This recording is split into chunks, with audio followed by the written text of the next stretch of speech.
IMC, né? Índice de Massa Corporal, que é um dos parâmetros criados há muito tempo, né? Ele dá um número a partir da nossa altura e peso, e aí a partir disso ele fala, né? Tem uma taxa de normal, sobrepeso, abaixo, são 6, né? Uma distribuição de dados, assim, né? O que está abaixo, o que está na média, o que está acima, digamos assim. E ele é usado há muito tempo como até dentro dos transtornos alimentares, né? Ele nos direciona bastante em termos de diagnóstico, em termos de... Né, a área da medicina utiliza muito, e a gente até concorda que em algum ponto ele serve para nortear, né? Mas às vezes ele serve também para nos atrapalhar em termos de como a gente se percebe, como a gente é às vezes tratado dentro da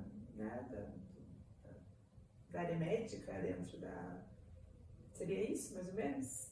E quando a gente pensa naquele número que está, né, uma coisa que eu acho muito interessante dentro dos transtornos alimentares, pacientes, né, pessoas que sofrem disso, que precisam ter reganho de peso, né, são pessoas que, mesmo tendo uma melhora desse índice, o que os profissionais especialistas falam? Precisa que ela tenha uma melhora global dos outros aspectos. Então, só a melhora desse índice não nos diz melhora do quadro, né? E isso é muito importante, é esse ver além. Então, é algo que pode nortear algumas coisas, alguns pontos, né? Então, é critério, por exemplo, de internamento, né? Para o transtorno alimentar. Porém, a gente não pode reduzir a pessoa a esse número. E o que a gente vê é que, às vezes, em consultórios, em ambientes até escolares ou de avaliação corporal, a gente tem uma redução da pessoa e da saúde dessa pessoa a um número, né?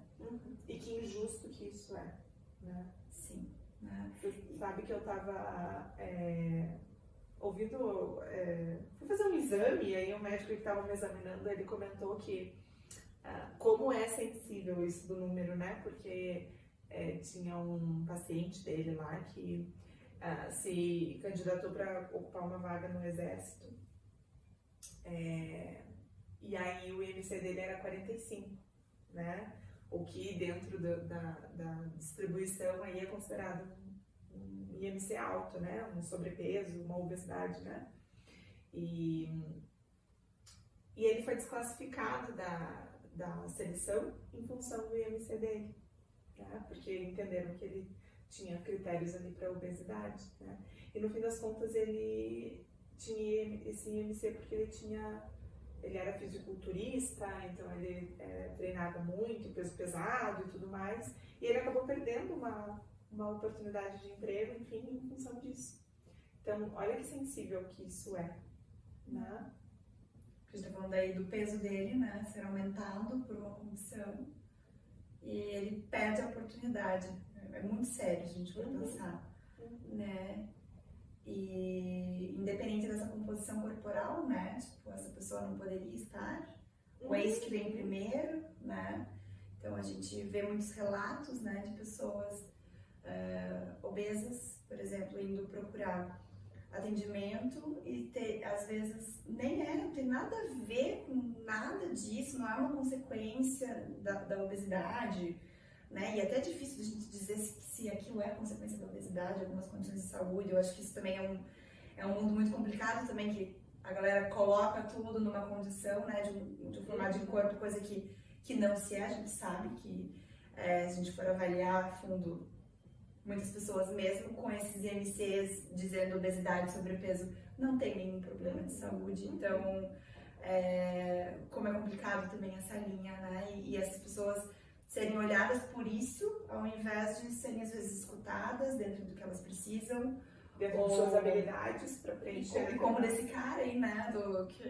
Que o médico que fez o teu exame te contou, né? Tipo, reduziu ele num negócio, já falou que aquilo era incapacitante, mas, tipo assim, é um mundo, né? Além do IMC, também tem essa outra parte de colocar que sobrepeso, obesidade, se você tiver nesses índices, você não tem, né, qualificação, capacidade para fazer certas coisas. Isso é extremamente grave. Muito sensível, muito sensível.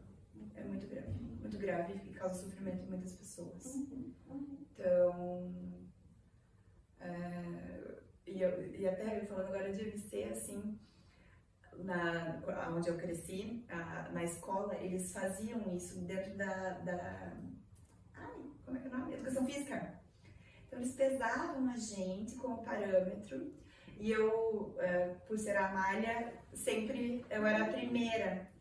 E eu lembro, assim, o quanto aquilo era complicado para mim, porque por ser mais alta também, geralmente o meu IMC ele era maior do que de todos os meus coleguinhas. Então, aquilo ficava, assim, tipo, desconectado, assim, eu ficava assim, será que eu tô bem? Será que eu não tô bem? Porque não era dito, era só feito aquilo, né? Era feita uma avaliação sem sentido nenhum. Tá com sobrepeso ou não tá? E fica em evidência, né? O negócio que fica em evidência. E às vezes pra idade, não sendo considerado, né? Enfim, o quanto que isso fica desconectado, né? Tipo, do resto, assim. Então, eu lembro, assim, que eu falava, meu Deus, o IMC é algo diz muito.